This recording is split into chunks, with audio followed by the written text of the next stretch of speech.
All right, hey, we're going to start off with something different here this morning. We're going to do a little interview with this awesome couple here. And so we'll go ahead and start by just having you introduce yourselves. Tell us who you are. I'm Brad, and this is Paloma. Oh, cool. That's a cool reverb echo there, Brad. I love it. Go ahead and say it again. I'm Brad, and this is Paloma. Okay. And tell us about yourself, your family, how long you guys have been married, and just a little bit about your family. We've been married for 4.5 years. Okay.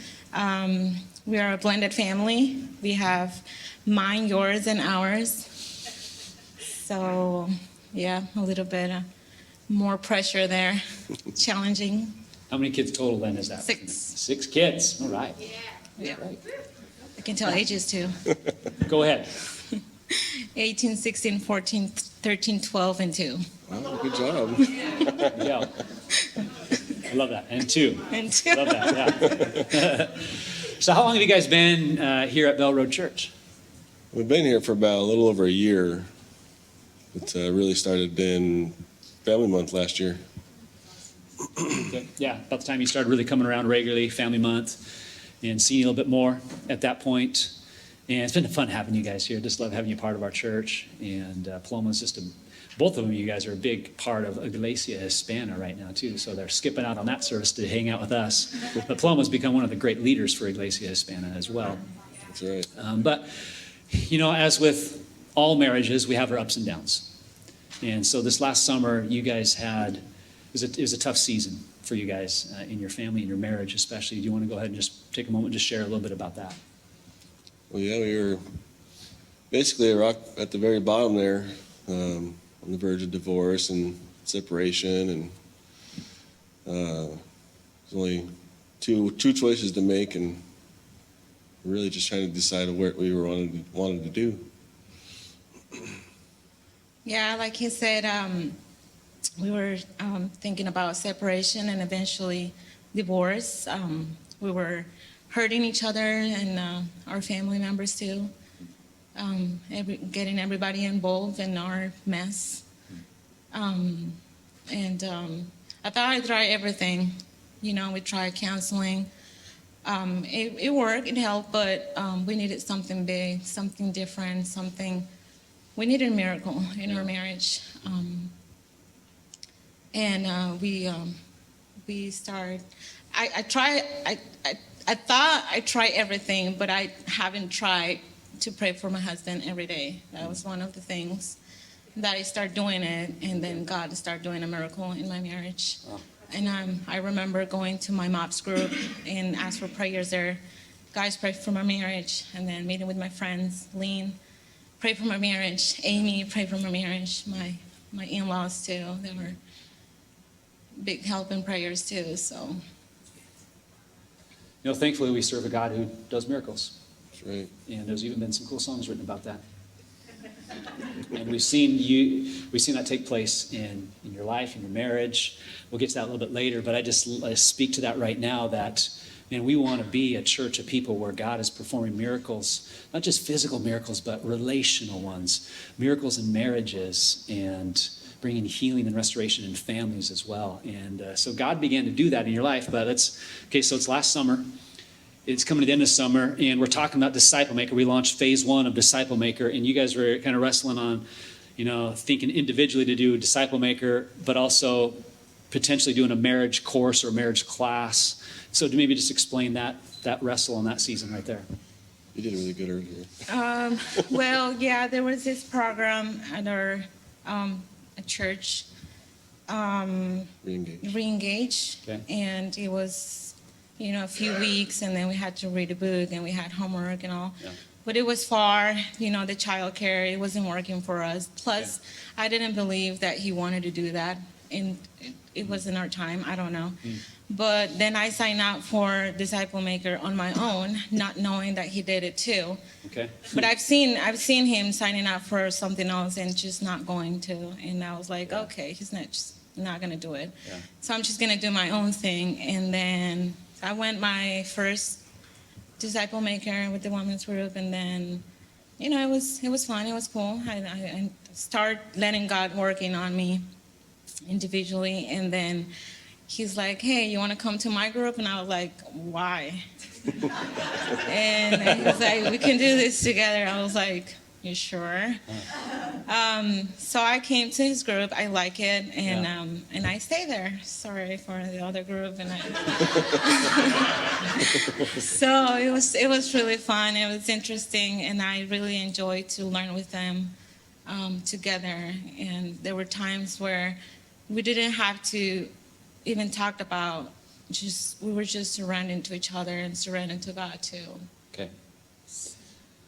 I love it. So you decided to do Disciple Maker. You did a group together, which, especially in those seasons, I feel like can be a very good decision.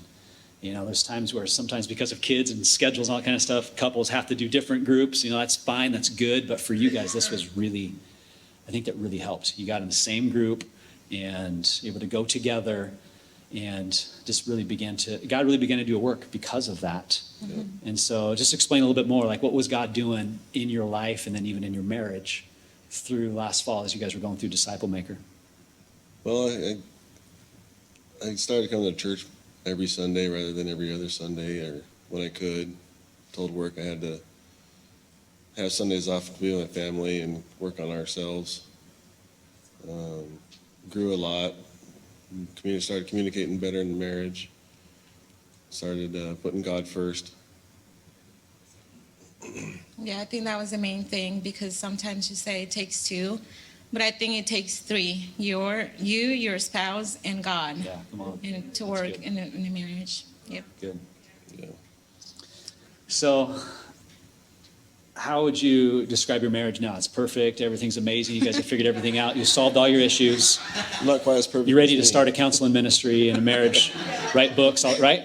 Yeah, No, maybe not. Maybe. not perfect at all. Okay. And, we still have our struggles. Yeah. We have our disagreements, arguments, and but now we put God in between us, and then we not try to be a perfect marriage. There is no perfect marriage. We know now a God that His grace is big for us, and then we're just gonna let Him work with us individually and in our marriage, our family too. Yep. Yep. Yeah. Yeah. That's pretty about sums it up. Yeah. You know, I learned years ago that I may not be a perfect parent, but I can be a praying parent. Yeah. And we may not have a perfect marriage, but we can have a praying marriage too. And that's what I love. I just see God working in your life, growing in your lives individually, but also as a couple, and seeing your family coming together and just being here. And just love seeing you. Like you guys are in the front row usually now, just the whole family there, or maybe the second row right in front here. Yeah. And just worshiping God and growing. And I see God moving in your life and your family. And I love what I see. So there's lots of people out here that are wrestling through the whole, should I get involved in Disciple Maker? You know, I don't know if I have time. Would it be good for me? What would you say to them? Would you encourage them to be a part of a Disciple Maker group? 100%, yes, 100%. I recommend. It doesn't matter what stage you're in your life, married, single. God has something for you, and also it doesn't matter what you're going through. He wants to glorify His name in your life. Yeah.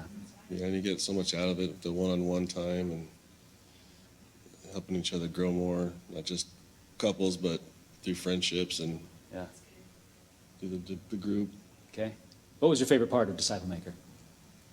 Well, I like the one-on-one and the soul training part. Okay. Soul training was an experience. Yeah.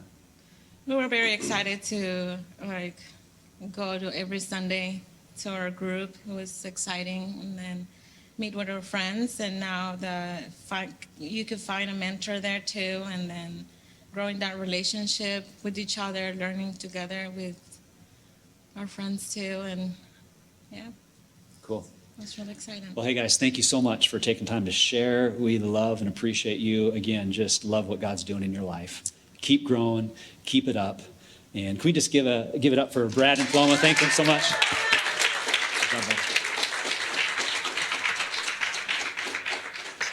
It's always fun to hear a cool story, isn't it? I really enjoy Family Month and lots of fun things we're doing with Family Month. One of the fun things we have is these bracelets. Do you have one of these bracelets yet? If you don't, there's one underneath your chair. And I'd love for you to look underneath your chair and grab that and put that on. And here's my encouragement or my challenge to you is put that on and make this decision to say, I'm going to be here every Sunday in Family Month. I'm going to make this commitment. I'm going to be here for the month of January every single Sunday. I think it's a great way to start the year. And if you're new to Bell Road Church, you're new around here to this Jesus thing, then we're not asking you to sign your life away, become a member of our church, but maybe just commit to coming here every Sunday in the month of January. I know you'll have fun, and I believe that you're going to get a lot out of it. It's going to be very beneficial for your life. And so this bracelet's kind of a reminder of that commitment, but also a reminder for you and I to pray for our families. One more thing I'd say in regards to Family Month is we have these cool family devotions packets. It's got 6 different devotions. A whole bunch of parents picked this up last week. We still got some more back there, parents. Feel free to grab one of these. It's a great tool, a great resource for you to use and disciple your kids, have some really cool God conversations around the dinner table or in the living room. It's just a way we want to resource you and encourage you as parents to just talk to your kids about Jesus and help them grow in that relationship. Well, speaking of kids, how many of you guys remember when you used to play pretend when you were a kid? Anybody remember that? The pretend games you used to do and you had lots of fun. You could pretend for hours. Maybe you pretend to do a tea party. I never did any of those, but I pretended a lot on lots of other things. Like I would pretend to play war out in the woods with all my friends. And we could do that for hours and days. And it's a fun thing to do when you're a kid. You just play pretend and you can pretend lots of things. And this last week, I remember me and my brother, we would dress up in our underoos. Anybody remember underoos? I would put on Incredible Hulk. He would put on Superman and we would pretend we were superheroes. We'd go save the day for all these helpless people that needed our help, and we would run around the house in our underoos, which was underwear, and I just kind of was reminiscing about underoos this last week, and I thought, man, it'd be cool to show a picture or one of those old 70s, early 80s commercials of underoos. I found them, and I watched them. I thought, those are hilarious, but I don't feel comfortable putting a video of kids in their underwear dancing right now. Like, it was like... I don't know if that would even fly on television today, what we did in the late 70s, early 80s. I was like, whoa, okay, well, let's not show that. But hey, I was just having fun reminiscing about all the pretend stuff I did in my underoos. Anybody identify with that? Anybody remember underoos? They still exist, I come to find out too. Go get a pair. But just don't wear it out in public, okay? Unless you put something over it. That's just my encouragement and my suggestion. So as we get older, we grow up, become adults, we stop the pretend games. But the interesting thing is we don't stop pretending. We like to pretend in different ways. And what happens is I become adult and now I've maybe have some issues going on in my life. I've made some mistakes. There's some things that I want people to know about. And so what I do is I pretend that everything's okay. I'll ignore things. I'll try to hide it. I'll try to cover it up. And on the outside, it looks like everything's fine and put together. And I want people to think that. But the truth is, I'm just pretending. And so in this series, we're calling it The Elephant in the Family Room, is because we want to encourage us to be people who address those elephants. Those elephants are those big things that you definitely know about. Usually everyone knows about, but nobody talks about. And so we want to encourage you to have the courage to stop pretending. Maybe this month, maybe this week is a week where you can stop pretending and begin to confront and deal with those elephants that are in your life or in your family. So here's a few lessons that I have for you regarding family elephants. If you're taking notes, write this down. You can use your program, write these down. Five lessons on family elephants, okay? This is going to help somebody. Elephants we don't own become elephants that own us. Does it make sense? If you and I don't take ownership of issues, eventually that issue is going to own us. So elephants we don't own, they will take over. They will be in charge. They will own us. Number 2, the longer elephants hang around, the more they stink.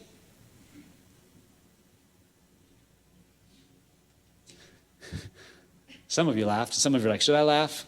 It's okay. It's kind of funny, but kind of not though, right? Because they do stink. They mess things up. Okay, number 3, elephants lose their power when they're uncovered. And that's the big encouragement for you today, is that you would have the courage to uncover those elephants. Maybe there's an elephant or two that nobody knows about. They lose their power when they're uncovered. Number 4, dealing with our elephants takes being candid and courageous. There's some truth to that. And I'm praying that God will give you the courage to have those honest conversations and to deal with those. But it takes courage. It takes being candid, being honest. And lastly, number 5, an elephant-free family is not a problem-free family. Okay, so it's good to address the big elephants, the big issues in our life and our family, right?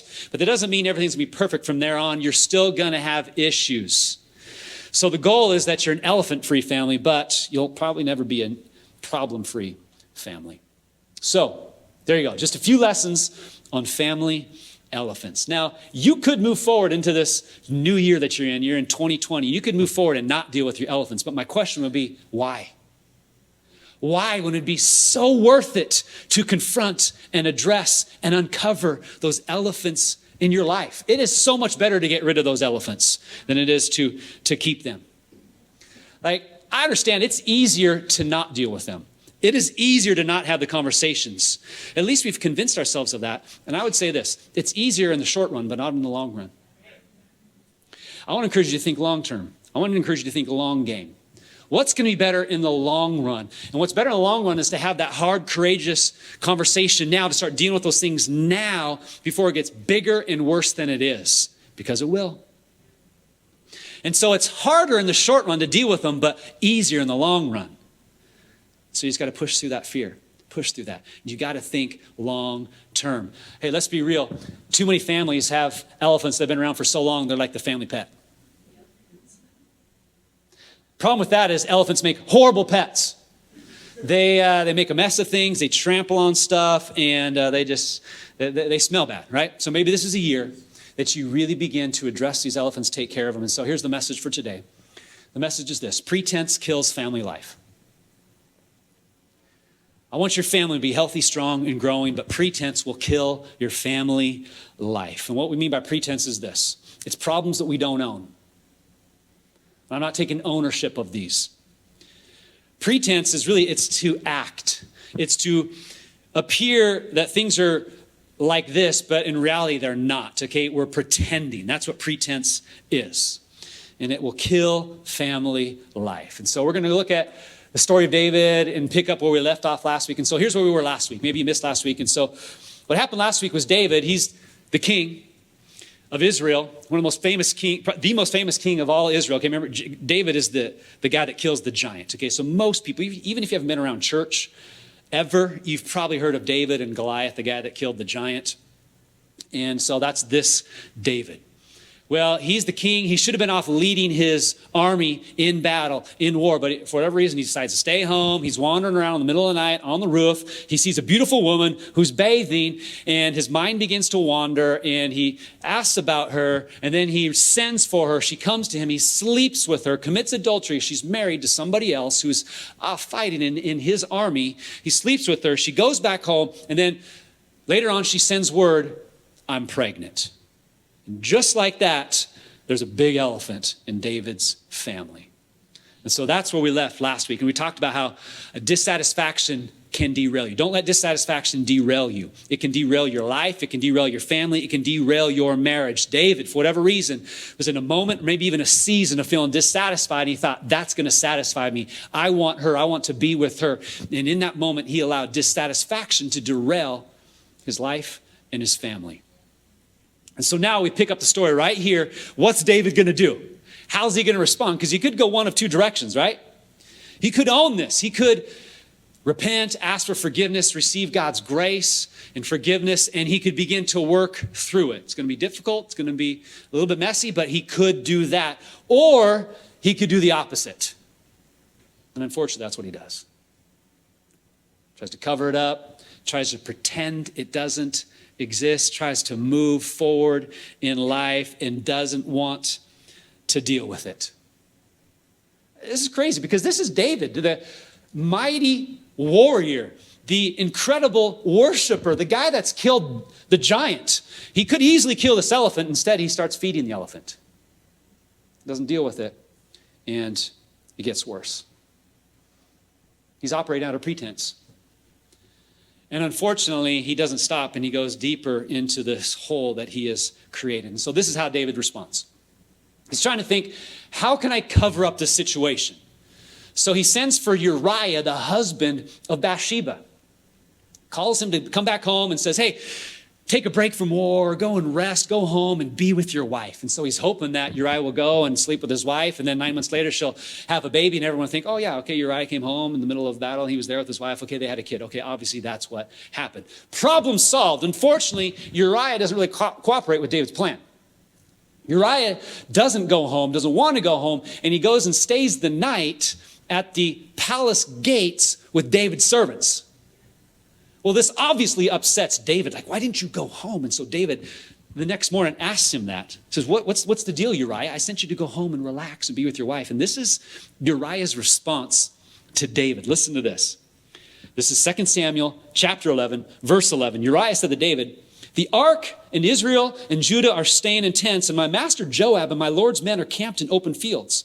How could I go to my house to eat and drink and lie with my wife? As surely as you live, I will do no such thing. Ooh.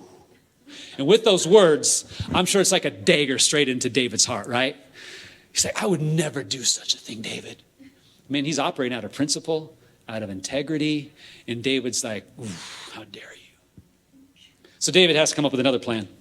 So he basically gets Uriah drunk and then sends Uriah home. Surely he'll be drunk, he'll go home, and he'll sleep with his wife. Problem solved. Unfortunately, drunk Uriah does the same thing. He goes and camps out the palace gates and sleeps with the servants.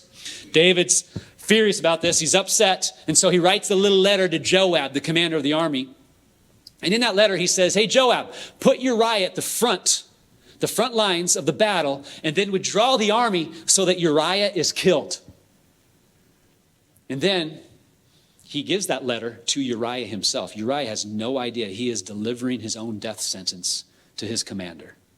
So Uriah takes that death sentence to himself unknowingly, hands it to Joab. Joab reads it and then does exactly what David requested. Puts Uriah at the front, withdraws the army. Uriah is killed. Bathsheba hears about it. She goes through this period of mourning, grieving the loss of her husband. And then wouldn't you know, David takes her to be his wife. Wow, David's done a lot here. Okay, just in a matter of a few days, David has literally broke 5 of the 10 commandments. And he is going down a deep, dark hole, a place that many of us will never go. This is David, who is described in the Bible as a man after God's own heart. How could he go to such depths of sin and mistakes? It's hard to fathom. But he goes there, doesn't just commit adultery. He's now a murderer. He's done all this stuff, and now he's going to try to move on with his life. Cover it up and pretend nothing happened. And isn't that what we do today? Make some mistakes, poor decisions, hurtful decisions. We sin, and then we hope no one will know about it, find out about it, we cover it up, we hide it. A lot of us will respond the same way. We try to move on as if nothing's going on. Jesus, forgive me, and then we just kind of try to cover it up. The problem with that is that our sin will always find us out. There's this thing about sin that it's just destructive in nature. It's so unfortunate. Sin always has consequences, bad consequences. And it may not happen immediately, but it will happen eventually because that's the nature of sin. Maybe you've heard this phrase before. Sin will take you further than you ever wanted to go. It'll keep you longer than you ever wanted to stay. It'll cost you more than you ever wanted to pay. That's what sin will do to us in our life, and that's really the direction that David is going. He's not doing anything about it. He's trying to move on with life and not deal with this big family elephant that he has created. Now it's a big issue, and it's affecting a lot of people, not just himself and his family. Well, thankfully, the story takes a little turn here. And a guy by the name of Nathan comes to have a conversation with David. That's where we're going to pick this up here. Okay, remember, pretense kills family life. And that's what David's doing right here, isn't it? He's living by pretense. And so Nathan comes along. 2 Samuel chapter 12, verse 1. I'm going to read a few verses here. This is what happens. And then listen to this story. This is a good story with a really good point. The Lord sent Nathan to David. When he came to him, he said, there were two men in a certain town, one rich and the other poor. The rich man had a very large number of sheep and cattle, but the poor man had nothing except one little ewe lamb he had bought. He raised it, and it grew up with him and his children.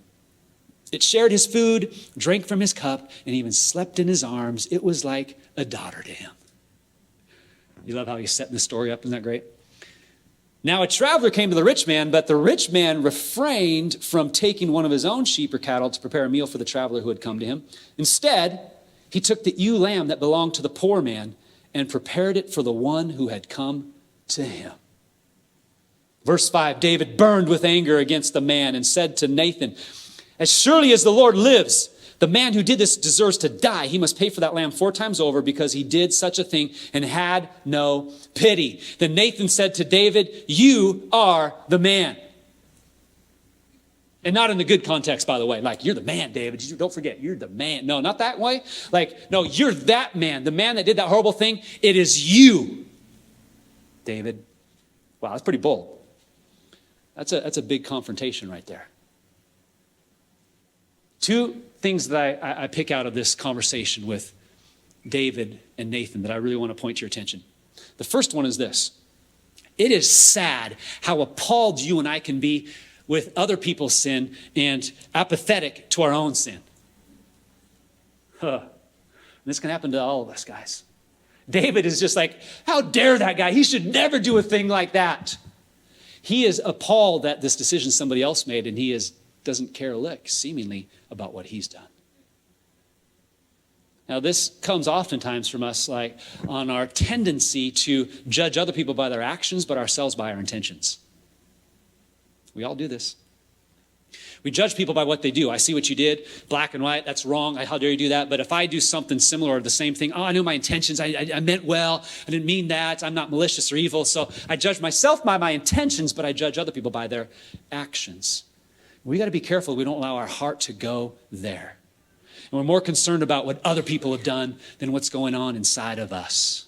When we're more concerned about other people's sin, then we are moving into that religious spirit, and that's a scary place to get to.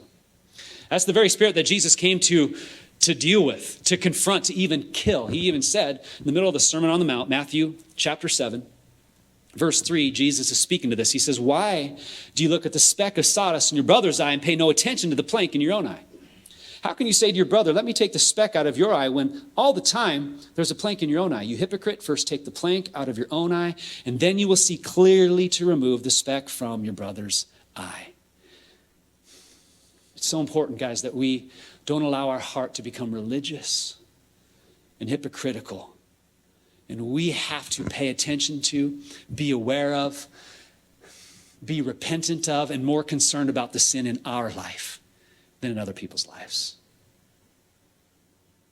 Don't get caught up in that judging and looking and just being so concerned about what they're. No. But let's be more concerned about us and what's going on in our hearts. We want to keep that. It takes a posture of humility where I recognize I need God's grace every day and I'm dependent on his grace today. Amen. Second observation is this. Everybody needs a Nathan. Would you agree? Everybody needs somebody like Nathan, someone who has the ability and even permission to come and talk to you about anything, even confront you when necessary. We all need that person. So who is that for you? Do you have that person in your life? Have you given someone permission that can talk to you about anything?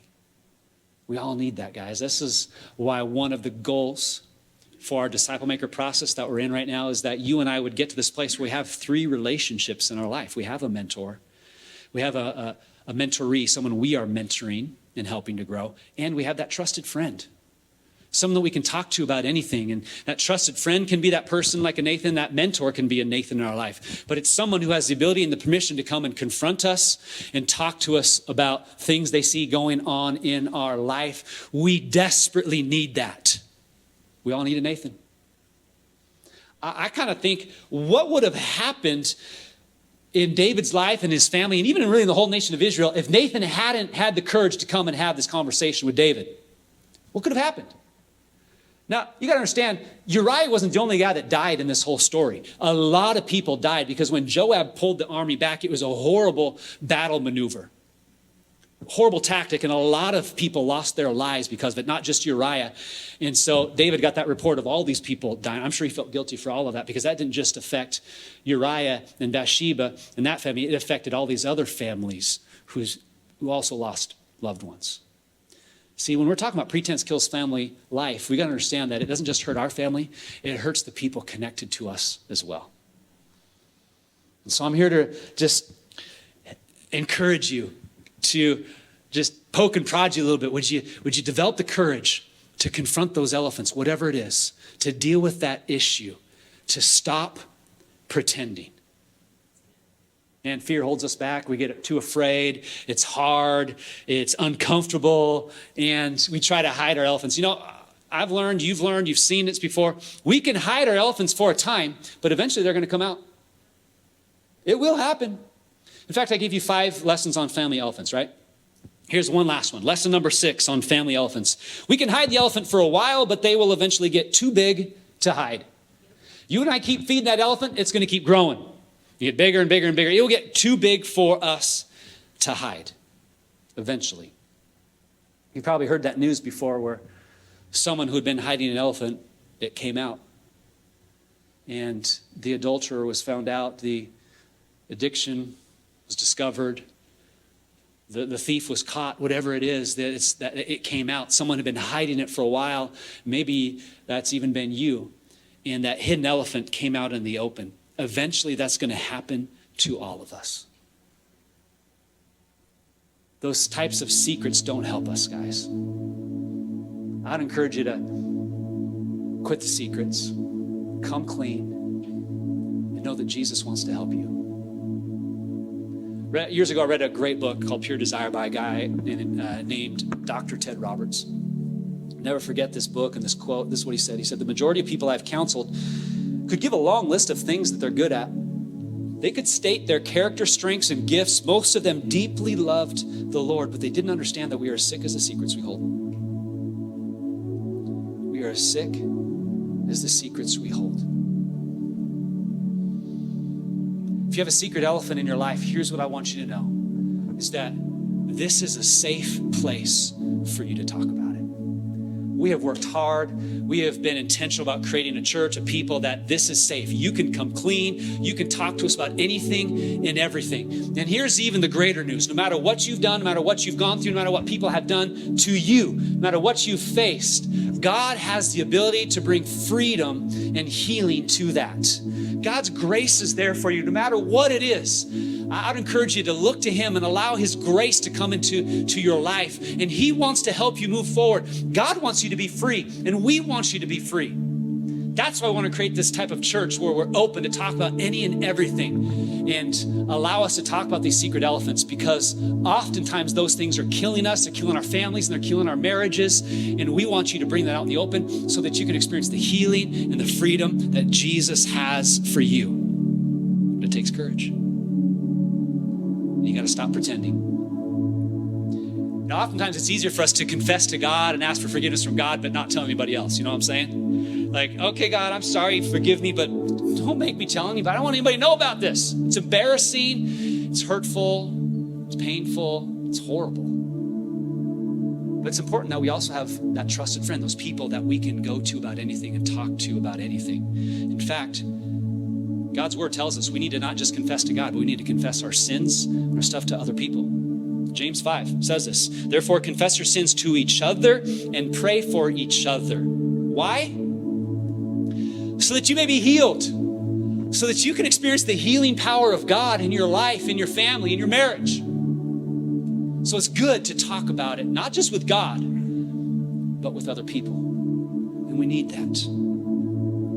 You know, we're getting ready to start a really cool ministry here called Celebrate Recovery. And we're talking to some people about how we're going to do that, how that's going to look. And it's a really cool program that some of you might be interested in.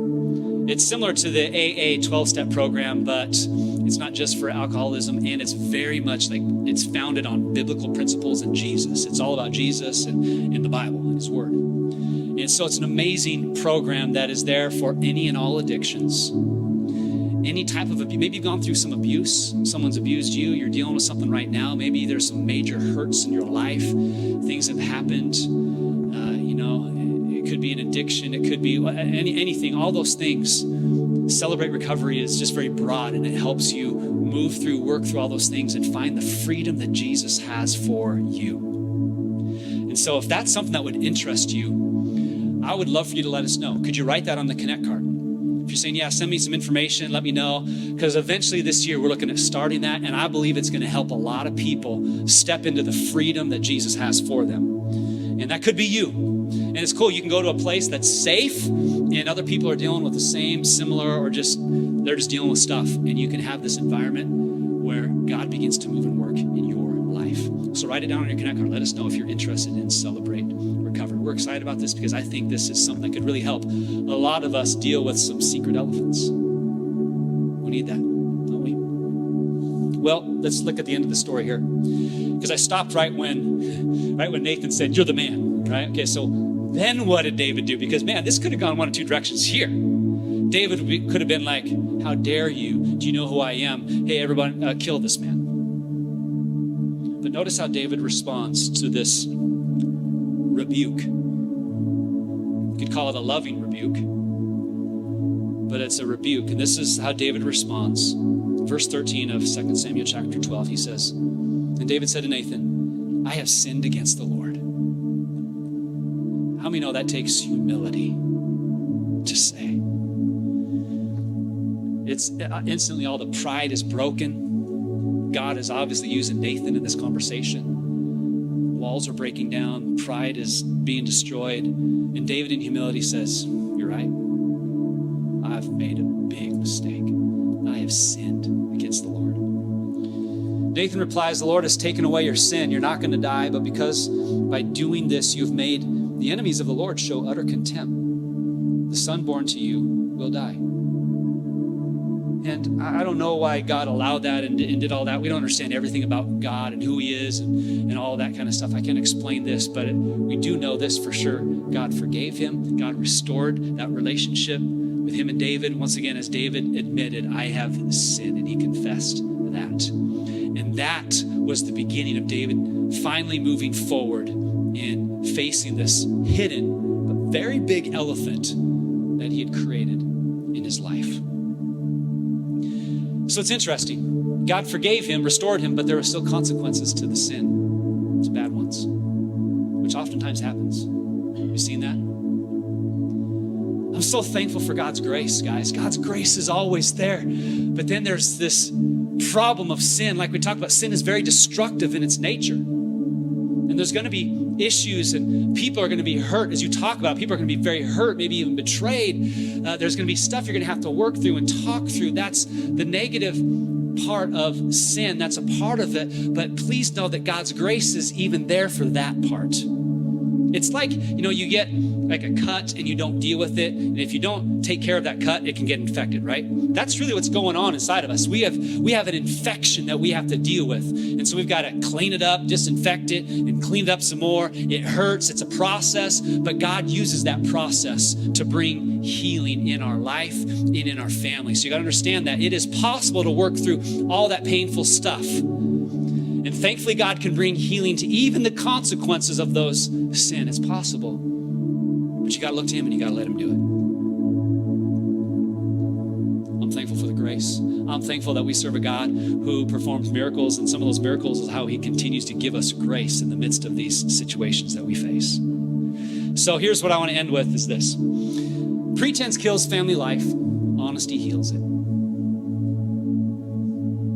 If we could bring that around, bring it home, make it feel good.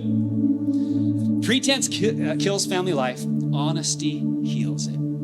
Of course, it's God that does the healing, but we're letting him do it by having that courageous conversation and bringing it out in the open. Honesty brings healing. So one last verse here. It's a proverb by a guy who happened to be the son of David, Solomon. wrote lots of Proverbs, lots of wise saying. And this is what Solomon said in Proverbs 28. He said, people who conceal their sins will not prosper. But if they confess and turn from them, they will receive mercy. And you have to wonder, as Solomon penned those words, was he thinking about his dad? I've heard about that story before I was born. My dad was covering it up, not dealing with it. It was bringing death, not prosperity, into his life. But when he finally confessed, when he finally dealt with it, that's when God began to move and work in my dad's life. You have to wonder if he thought about that. And he's like, yep, true word right there, if I have to say so myself. And that's my encouragement to you.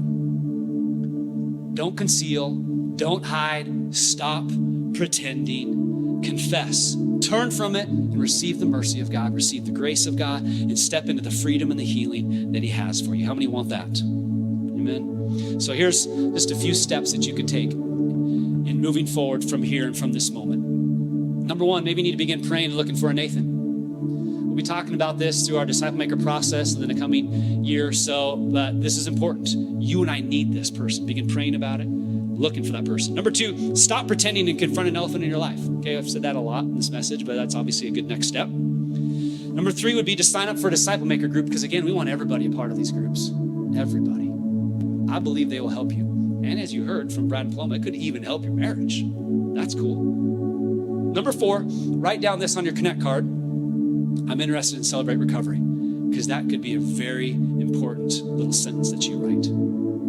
Put that on your Connect card if you're interested. And the last thing would be this: say yes to Jesus. Maybe today's the day you're going to say yes to him for the first time. Begin to follow him, trust him, and find out this life that he has for you. I promise you, it's a life of freedom. It is a life of healing, but you got to trust him for it. So maybe today's the day that it can begin. Maybe you need to come back to him. Here's what I've learned, is that really every day is a day I need to say yes to Jesus. All of us need to say yes to Jesus every single day. Like, you get up again tomorrow, say, Jesus, yes, again today. I'm going to follow you. I'm going to serve you. I'm going to trust you. I'm going to live for you, God. Fill me with your presence. I say yes again today. That's a good decision that we need to make every day, but maybe today's the day you're going to make that for the first time. Or you're going to come back to him and say, Jesus, I wandered, I rebelled. It's time to come back. Why don't you stand to your feet, and we're going to go to a time of prayer and worship. And we're going to respond to him. So why don't you close your eyes and let me just take a moment, let me pray. Lord, I thank you so much for your grace that is here for us, your love that is always here for us, Lord. And I just pray, Lord, for courage. Lord, courage for my friends to confront maybe a big family elephant, maybe a secret one. Courage, God, nonetheless, to tackle that, to deal with it, to move forward, and to step into the healing and the freedom and this life that you have for them on the other side of that. Lord, would you do that in these next few moments? Lord, would you do that this week? Lord, I'm praying that you're going to bring freedom and healing to families, to marriages. Lord, I'm praying that in Jesus' name. God, that you're going to do a work in our lives. Lord, there might be lots of secret elephants that people need to deal with. Lord, it's stinking up our life. It's festering on the inside. It's getting worse. Lord, help us to deal with this, I pray in Jesus' name. Thanks again for watching this message of Bell Road Church. We hope that God spoke to you through it. Be sure to connect with us online via Twitter, Facebook, and at bellroadchurch.com.